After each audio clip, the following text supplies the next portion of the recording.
இன்றைக்கு நாங்கள் கொள்கை கூட்டணியோட வந்து வாக்கு கேட்கிறோம். இன்னொரு பக்கம் பாஜகவும் அதிமுகவும் உங்ககிட்ட வாக்கு கேட்க வராங்க. ஆனா அவங்களால தமிழ்நாட்டு மக்களுக்கும் என்னென்ன நன்மைகள் செஞ்சிருக்காங்க என்பதை ஏதாவது சொல்ல முடியுதா? எந்த கொள்கை அடிப்படையாக வச்சு கூட்டணி அமைச்சிருக்காங்கன்னு வெளிப்படையா சொல்ல முடியாத நிலை இன்றைக்கு அவர்களுக்கு. கூட்டணியா இருந்தாலும் அதுல பல பேர் பழனிசாமியை ஏத்துக்க மாட்டோம், என்டிஏ தான் எங்க முகம்னு சொல்றாங்க. அந்த கூட்டணியோட லட்சணத்தை சொல்றேன் பாருங்க. பழனிசாமி அவர்கள் ஒரு வார்டு கவுன்சில் ஆகிறதுக்கு கூட தகுதி இல்லாதவர்னு அந்த கூட்டணியில் இருக்கிற அன்புமணி சொன்னார். அவர் இன்னும் நிறைய சொன்னார். நாகரிகம் கருதி நான் அதையெல்லாம் இந்த மேடையில சொல்ல விரும்பல. அதே போல பழனிசாமியோட திடீர் பங்காளியா கூட்டு வச்சிருக்கக்கூடிய டிடிவி தினகரன் அவர்கள் பழனிசாமியோட கூட்டணி வைக்கிறத நான் விரும்பல, வெட்கப்படுகிறேன், வேதனைப்படுகிறேன், அதை விட தூக்கில தொங்கிடுவோன்னு சொன்னார். பாஜகவில் இருக்கிறவங்க இன்னும் மோசமா பேசினாங்க. இத்தனை முரண்பாடுகளை கொண்ட இவங்க ஊழலால ஒன்று சேர்ந்து தங்களுடைய குடுமையை அமித்ஷா கிட்ட கொடுத்துட்டு என்டிஏ டப்பா இன்ஜின்ல இன்னைக்கு வந்திருக்காங்க. அதனால அவங்களுக்கு கிடைச்சிருக்கக்கூடிய பிரச்சார யுக்தி என்பது அவதூறு பரப்புறது, பொய்களை பேசுறது, மக்களை பிளவுபடுத்துறது. ஆனா மதச்சார்பற்ற முற்போக்கு கூட்டணி என்பது கொள்கைகளையும் சாதனைகளையும் மேடைக்கு மேடை நெஞ்சு நிமிர்த்தி முழங்குகிற கூட்டணி. தமிழ்நாட்டு நலன் என்ற ஒற்றை கோட்டை அடிப்படையாக வச்சு அந்த அடிப்படையில் நின்று பாஜக அதிமுக துரோகங்களை எதிர்க்கிற கூட்டணி. தமிழ்நாட்டு மக்கள் நலனுக்காக திட்டங்களையும் சாதனைகளையும் செய்கிற கூட்டணி. அதனால்தான் திராவிட மாடல் அரசோட மாநில அளவிலான முத்திரை திட்டங்களை மட்டுமல்ல, ஒவ்வொரு மாவட்டத்திலையும், ஒவ்வொரு ஒன்றியத்திலையும், ஒவ்வொரு ஊராட்சியிலையும் செஞ்சிருக்கக்கூடிய சாதனைகளை புள்ளி விவரங்களோடு இன்றைக்கு நம்மால் சொல்ல முடியுது. அந்த வகையில் தென்காசிக்கு செஞ்சிருக்கக்கூடிய திட்டங்களை பட்டியல் போட்டா கடையநல்லூர், தென்காசி, செங்கோட்டை, கடையத்தை உள்ளடக்கின தாமிரபரணி கூட்டுக்குடி திட்டத்தை 69 கோடி ரூபாய் மதிப்பீட்டில் உருவாக்கி இருக்கிறோம். குற்றாலத்தில் சுற்றுலா வளர்ச்சிக்காக 11 கோடி ரூபாய் மதிப்பில் விரிவாக்க பணிகள் நடந்து கொண்டிருக்கிறது. தென்காசி காசி விஸ்வநாத ஆலயத்திற்கு 15 ஆண்டுகளுக்கு பிறகு குடமுழுக்கு செஞ்சிருக்கிறோம். 15 ஊர்களில் ஊராட்சி மன்ற அலுவலக கட்டடங்கள் கட்டியிருக்கிறோம். குத்தம்பாஞ்சன், மகேந்திரவாடி, கழுநேரிக்குளம், கம்பனேரி உள்ளிட்ட பல்வேறு ஊர்களில் சமுதாய கிணறுகள் அமைக்கப்பட்டிருக்கு. சொக்கம்பட்டி, பெரும்பத்தூர், கூடலூர், பருவக்குடி உள்ளிட்ட பல ஊர்களில் உணவு தானிய கிடங்குகள் அமைக்கப்பட்டிருக்கு. ஆலங்குளம், சிவகரியில ஒழுங்குமுறை விற்பனை கூடங்கள், ராவுத்தப்பேரியில எலுமிச்சை சிறப்பு மையம், நடுவக்குறிச்சியில அரசு தோட்டக்கலை பண்ணை, வினைதீர்த்த நாட்டார்பட்டி பள்ளியில வகுப்பறைகள், தென்காசி மருத்துவமனையில குழந்தைகள் நலப்பிரிவு, மேலக்கரை நல்லூர்ல சுகாதார மையம், ஆழ்வார்குறிச்சி, குற்றாலம், திருவேங்கடம், பண்பொழி உள்ளிட்ட 13 ஊர்களில் குடிநீர் மேம்பாட்டு பணிகள், இளஞ்சியில புதிய சமுதாய நலக்கூடம் அமைச்சிருக்கிறோம். சங்கரன்கோயில்ல சிப்காட் தொழிற்பட்டு அமைக்க அடிக்கல் நாட்டி இருக்கிறேன்.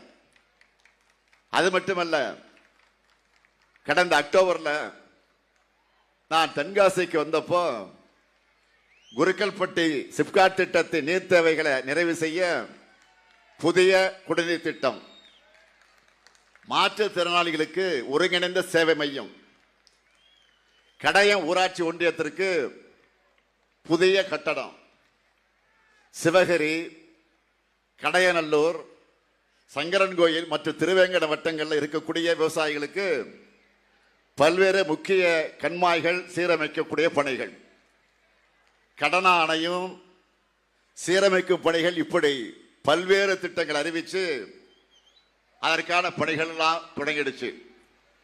அதனாலதான் தெம்போட உரிமையோட உங்ககிட்ட சொன்னதை செய்த கலைஞரின் மகனா உங்ககிட்ட வந்து வாக்கு கேட்க வந்திருக்கிறேன். கொஞ்சம் யோசிச்சு பாருங்க. 2021 உங்களுக்கு கொடுத்த வாக்குறுதிகளை மட்டுமல்ல, கொடுக்காத வாக்குறுதிகள் பலவற்றை மற்ற மாநிலங்களும் பின்பற்றக்கூடிய திட்டங்களாக உருவாக்கி அதை செயல்படுத்திக் கொண்டிருப்பவன் தான் உங்கள் முன்னால் நின்று கொண்டிருக்கக்கூடிய முத்துவேல் கருணாநிதி ஸ்டாலின்.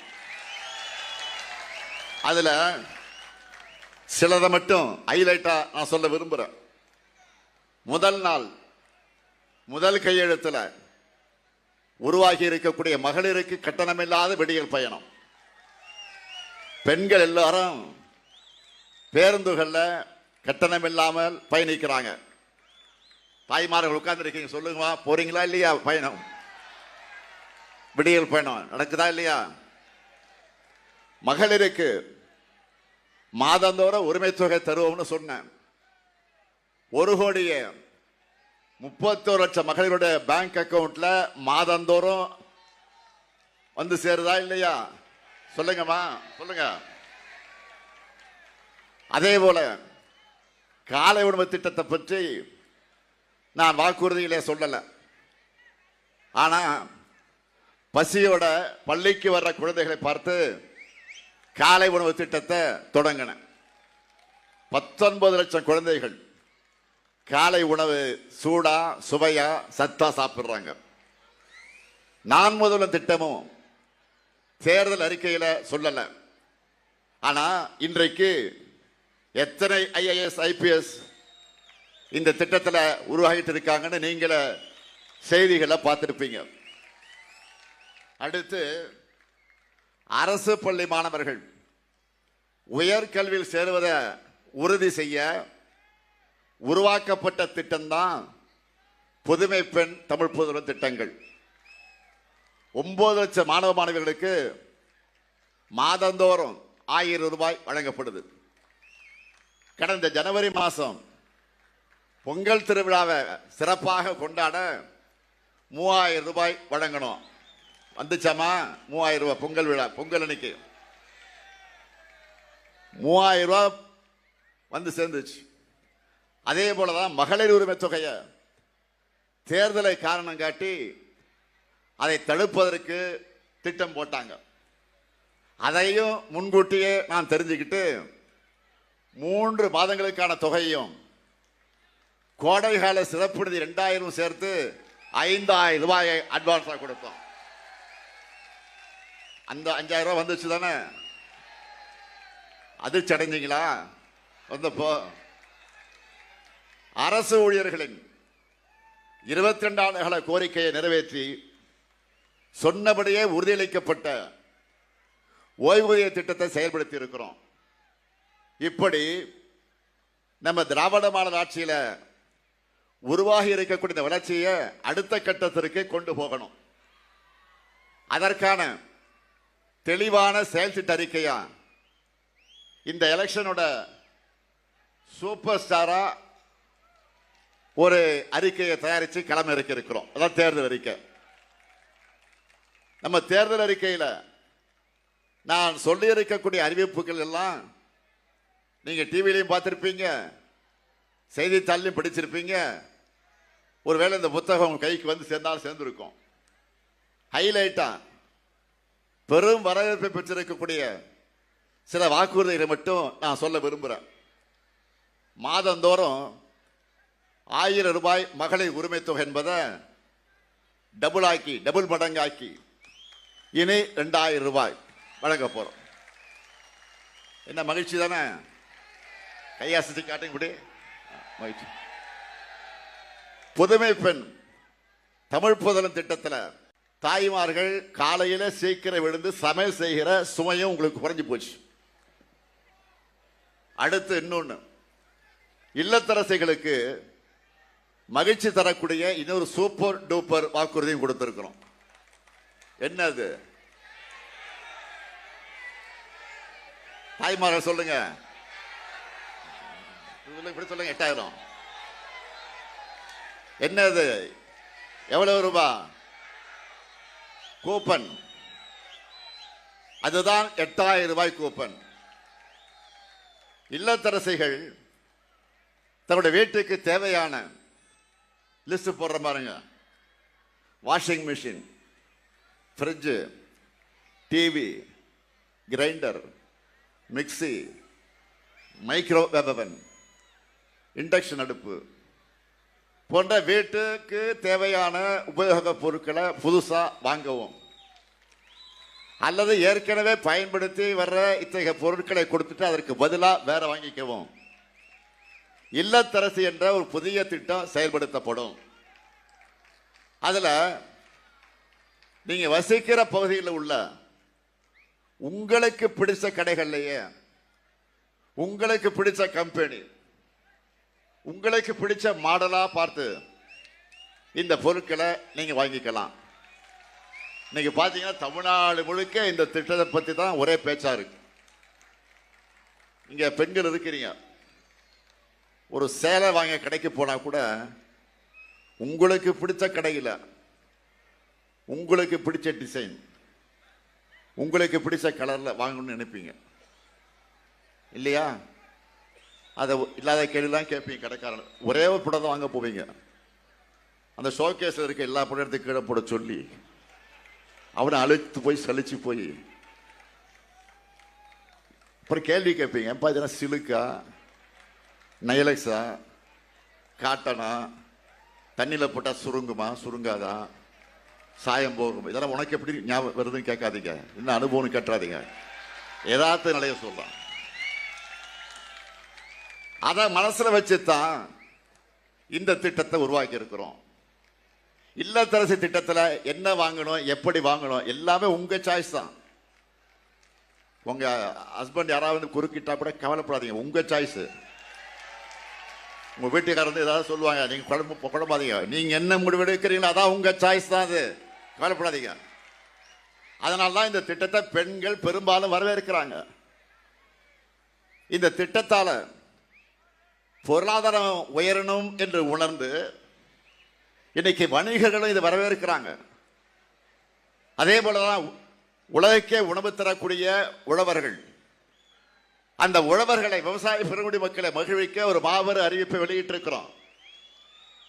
இலவச மின்சாரம் பெறக்கூடிய 20 லட்சத்திற்கு மேற்பட்ட விவசாயிகளுக்கு எந்தவித மீட்டரும் பொருத்தப்படாத நவீன மின்சார பம்பு செட்டுகள் வழங்கப்படும். எல்லாரும் பழைய பம்பு செட்டு வச்சிருப்பீங்க. அதுல சிலது அடிக்கடி ரிப்பேர் ஆகும், அதிக கரண்ட் கூட செலவாகும், அதிக விலை கொடுத்து வாங்க வேண்டிய முடியாத நிலையில் நீங்க இருப்பீங்க. அதே நம்முடைய திராவிட மாடல் ஆட்சியில் இனிமே அரசே அது வாங்கி தரும். நெல் கொள்முதல் விலை குவிண்டால் ஒன்றுக்கு 3500 ரூபாயா உயர்த்தி வழங்கப்படும். கரும்பு கொள்முதல் விலை டன் ஒன்றுக்கு 4500 ரூபாயாக உயர்த்தி வழங்கப்படும். பால் கொள்முதல் விலை லிட்டர் ஒன்றுக்கு 5 ரூபாய் உயர்த்தி வழங்கப்படும். முதியோர் உதவித்தொகை இனி மாசம் 2000 ரூபாயாக உயர்த்தி வழங்கப்படும். மாற்றுத்திறனாளிகளுக்கான உதவித்தொகை 2500 ரூபாயாக உயர்த்தி வழங்கப்படும். உயர்கல்வி படிக்கக்கூடிய 35 லட்சம் மாணவர்களுக்கும் அடுத்த 5 ஆண்டுக்குள்ளாக லேப்டாப் முழுமையாக வழங்கப்படும். அடுத்த 5 ஆண்டுகளில் 10,000 புதிய பேருந்துகள் இயக்கப்படும். அதே போல அனைத்து சட்டமன்ற தொகுதிகளில் இருக்கக்கூடிய முதல்வர் படைப்பகங்கள் எல்லா சட்டமன்ற தொகுதிகளிலும் அமைக்கப்படும். அது மட்டுமல்ல, தென் மாவட்டங்களுக்கான ஒரு சிறப்பு வளர்ச்சி திட்டம் செயல்படுத்தப்படும். தென் மாவட்டங்களுக்கான சிறப்பு வளர்ச்சி திட்டத்தால் தென் மாவட்டங்கள் அனைத்தும் வளரப்போகுது. நாங்கள் சொன்னதை செய்வோம். நான் கலைஞருடைய மகன், சொன்னதை மறக்கவும் மாட்டேன், மறுக்கவும் மாட்டேன். கடந்த 5 ஆண்டுகளில் தமிழ்நாட்டினுடைய நிதிநிலையை சீராக்கி ஒவ்வொன்றா நாங்கள் நிறைவேற்றி வர திட்டங்கள் அதுக்கு சாட்சி. இப்போ நான் பட்டியலிட்டு சொன்ன மாதிரி தன்னுடைய சாதனைகள்னு பழனிசாமியால பட்டியலிட முடியுமா? நிச்சயம் முடியாது. ஏன்னா அதிமுகவோட கடந்த கால தேர்தலுக்கு என்னெல்லாம் சொன்னாங்க அதெல்லாம் வந்துச்சா? சென்னை முதல் கன்னியாகுமரி வரை கடலோர சாலை திட்டம் சொன்னாங்க, என்னாச்சு? இல்லை. தென் தமிழகத்தில் ஏரோ பார்க் சொன்னாங்க, எங்க ஏரோ பார்க் எங்க? இல்லை. 10 ஆடை அலங்கார பூங்காக்கள் வந்துச்சா? 58 வயசுக்கு மேற்பட்டவங்களுக்கு இலவச பஸ் பாஸ் யாராவது ஒருத்தருக்காவது கொடுத்திருக்காங்களா? எல்லா குடும்ப அட்டைதாரர்களுக்கும் செல்போன் வழங்கும்னு சொன்னாங்களே, யாருக்காவது கொடுத்திருக்காங்களா? பொது இடங்கள்ல இலவச வைஃபைன்னு சொன்னது என்னாச்சு? அதுவும் இல்லை. அனைத்து ஊராட்சி ஒன்றியங்களையும் அம்மா இருசக்கர வாகன பழுதுபார்க்கு பயிற்சி மையம் அப்படின்னு சொன்னாங்களே, அது எந்த ஊர்லயாவது இருக்கா? அனைத்து பெண்களுக்கு ஸ்கூட்டர் கொடுப்பேன்னு சொன்னாங்களே, கொடுத்தாங்களா? இன்னும் பெரிய லிஸ்டே இருக்கு. இன்னும் சொல்லணும்னா ஏற்கனவே செயல்பாட்டில் இருந்த திட்டங்களுக்கு கூட மூடு விழா நடத்தினவங்க தான் அதிமுக, உதவாக்கர பழனிசாமி. இப்படி தன்னுடைய 10 ஆண்டு கால ஆட்சியில தமிழ்நாட்டை எல்லா துறையிலையும் படுகொழியில தள்ளின அதிமுகவும் இந்தியாவை வரலாறு காணாத சரிவுக்கு கொண்டு போயிட்டு இருக்கக்கூடிய பாஜகவும் சேர்ந்து அமைச்சரிக்கக்கூடிய இந்த கூட்டணிக்கு இந்த தேர்தலையும் வழக்கம் போல படுதோல்வியைத்தான் நீங்க பரிசா தரணும். தயாராயிட்டீங்களா? டபுள் இன்ஜின் டப்பா இன்ஜின் வர்ற அவங்கள தமிழ்நாட்டுக்குள்ள அனுமதிக்க கூடாது. என்டிஏ என்பது மக்களை பற்றி துளியும் கவலைப்படாத ஒரு கூட்டணி. பணமதிப்பிழப்பு நடவடிக்கைன்னு ஏழைகளுடைய சுருக்கு பையில் இருந்து கூட பணத்தை உருவானாங்க. மக்கள் எல்லாரும் ஏடிஎம் வாசல்ல போய் நின்னாங்க. கொரோனா காலத்தில் தட்டை தட்டுங்க, மணியை ஆட்டுங்கன்னு ஆக்சிஜன் சிலிண்டருக்கு வரிசையில காக்க விட்டாங்க. இப்போ மக்கள் எதுக்காக காத்துக்கிட்டு இருக்கீங்க? சமையல் சிலிண்டருக்காக காக்க வச்சிருக்கிறார் பிரதமர் மோடி. இன்றைக்கு நாட்டு மக்கள் முழுக்க ஒரே குரல் என்ன கேட்கிறாங்க? நாட்டில் இருக்கக்கூடிய மக்கள் எல்லாம் ஒரே குரல் இப்ப என்ன கேட்டுட்டு இருக்காங்கன்னா, மோடிஜி வேர் இஸ் எல்பிஜி கேட்கிறாங்க. மோடிஜி வேர் இஸ் எல்பிஜின்னு கேட்கிறாங்க. இதுக்கு பிரதமர் கிட்ட பதில் இருக்கா? இந்த லட்சணத்தில் தொடர்ந்து சிலிண்டர் விலை, பெட்ரோல் விலை, டோல்கேட் கட்டணம்னு உயர்த்திக்கிட்டே இருக்காங்க. இந்த சிலிண்டர் தட்டுப்பாட்டால மூடப்படுகிற ஓட்டல்களும் அதனால வாழ்வாதாரத்தை இழந்திருக்கக்கூடிய குடும்பங்களுக்கும் பிரதமர் என்ன பதில் சொல்ல போகிறார்? தேர்தல் காலத்திலேயே இப்படி விலையை உயர்த்தினாங்கன்னா தேர்தல் முடிந்ததற்கு பிறகு எப்படி ஏற்றுவாங்க? அதையெல்லாம் எதிர்த்து குரல் கொடுக்க தொடை நடுங்கி பழனிசாமிக்கு தெம்பு இருக்கா? அதெல்லாம் எடுத்து கேட்க இப்படிப்பட்டவங்களை நம்ம தமிழ்நாட்டுக்குள்ள அனுமதிக்கணுமா? இன்னொரு முக்கியமான பிரச்சனை, நீங்க படிச்சிருப்பீங்க பத்திரிகையில், நேற்று சிபிஎஸ்இ பாடத்திட்டத்தில் 6ஆம் வகுப்பிலிருந்து மும்மொழி கொள்கை கட்டாயம் அறிவிச்சிருக்காங்க. இன்று காலையில் அதுக்கு என்னுடைய விரிவான கண்டனத்தை நான் பதிவிட்டிருக்கிறேன், கடிதமாக அனுப்பிச்சு வச்சிருக்கிறேன். நாம அமைதியா இருந்தாலும் மீண்டும் மீண்டும் இந்திய திணிக்க ஏதாவது செஞ்சு தமிழ்நாட்டில் தனக்குத்தானே பொழுது கொண்டிருக்கிற வேலையை பாஜக அரசு சிறப்பாக செய்கிறாங்க. அதில் இப்போ லேட்டஸ்ட் நியூஸ் என்ன தெரியுமா? அதுக்கு ஒன்றிய கல்வி அமைச்சர் மிஸ்டர் தர்மேந்திர பிரதான் நான் கொடுத்த ட்விட்டுக்கு அந்த செய்திக்கு என்ன ரியாக்ட் பண்ணியிருக்கார் தெரியுமா? தமிழ்நாட்டில் கல்வி தரம் வளர விடாம நம்ம தடுக்கிறோம்னு பேசியிருக்கிறார். நான் கேட்கிறேன், இந்தி திணிப்பை ஏத்துக்கிறதுக்கும் கல்வி தரத்துக்கும் என்ன சம்பந்தம்? அது மட்டும் இல்ல, ஏற்கனவே இந்தி திணிப்பை ஏத்துக்காம இருக்கோம்னு நமக்கான கல்வி நிதியை இன்று வரை விடுவிக்காம இருப்பவர் தான் இந்த தர்மேந்திர பிரதான் அவர்கள். அது மட்டும் இல்ல, தமிழ்நாட்டில் மும்மொழி கொள்கை இந்தி கொள்கையை உள்ளே விடல என்ற காரணத்துக்காகவே தமிழர்களை நாகரிகம் இல்லாதவர்கள் நாவடக்கு இல்லாமல் நாடாளுமன்றத்திலே பேசி அதற்கு பிறகு மன்னிப்பு கேட்டவர் தான் இந்த பிரதான் அவர்கள். நான் அவருக்கும் பிரதமர் மோடி அவர்களுக்கும் அமித்ஷா அவர்களுக்கும் ஒரு ஓபன் சேலஞ்ச் பண்றேன். தமிழ்நாட்டுக்கு நீங்க பிரச்சாரத்துக்கு வரும்போது தமிழ்நாட்டில் மும்மொழி கொள்கையை அமல்படுத்துவோம்னு சொல்லி பிரச்சாரம் பண்ண உங்களுக்கு தைரியம் இருக்கா? உங்கள் யாருக்காவது தைரியம் இருக்கா? வாங்க வந்து பேசுங்க பார்க்கலாம்.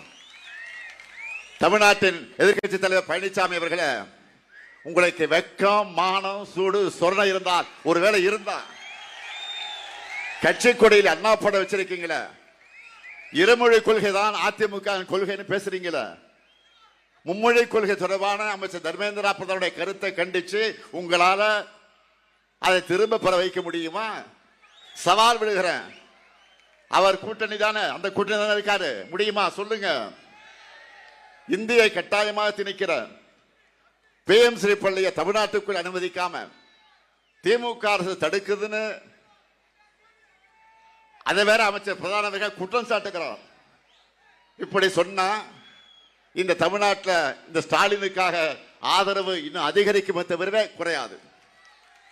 நீங்க இன்னும் இதை புரிஞ்சிக்காம இருக்கிற காரணத்தினால்தான் இப்ப வரைக்கும் நோட்டா கூட போட்டுக்கிட்டு இருக்கீங்க.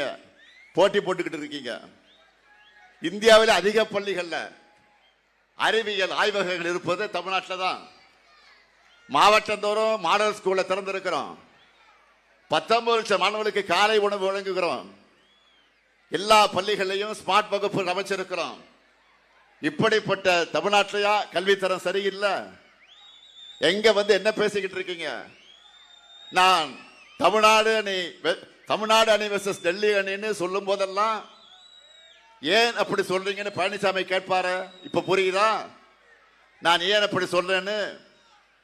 பழனிசாமி போன்றவர்களை விட்டா தமிழ்நாட்டை டெல்லி தான் ஆட்சி செய்யும்.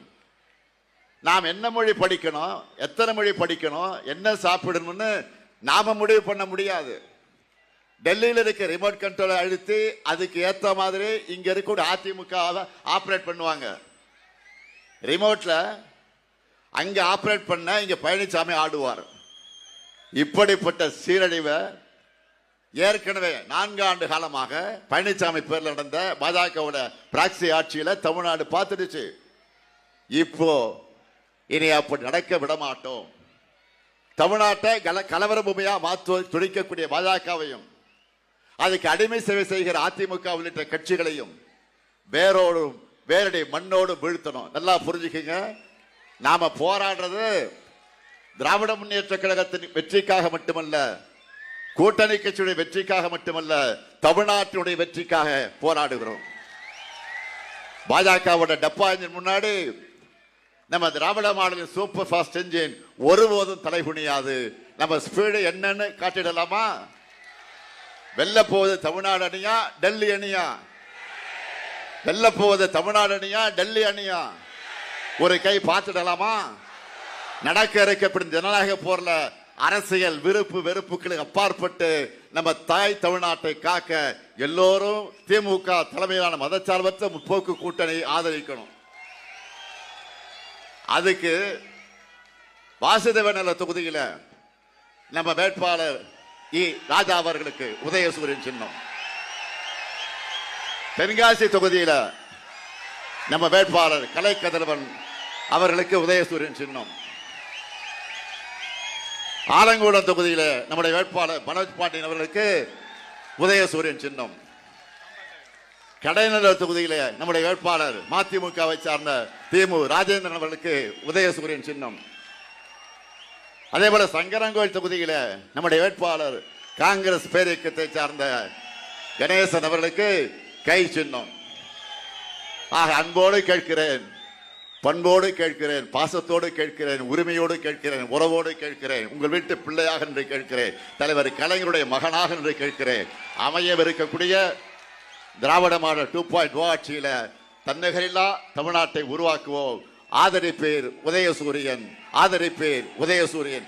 வெல்வோம் ஒன்றாக, வெல்வோம் ஒன்றாக, வெல்வோம் ஒன்றாக. நன்றி.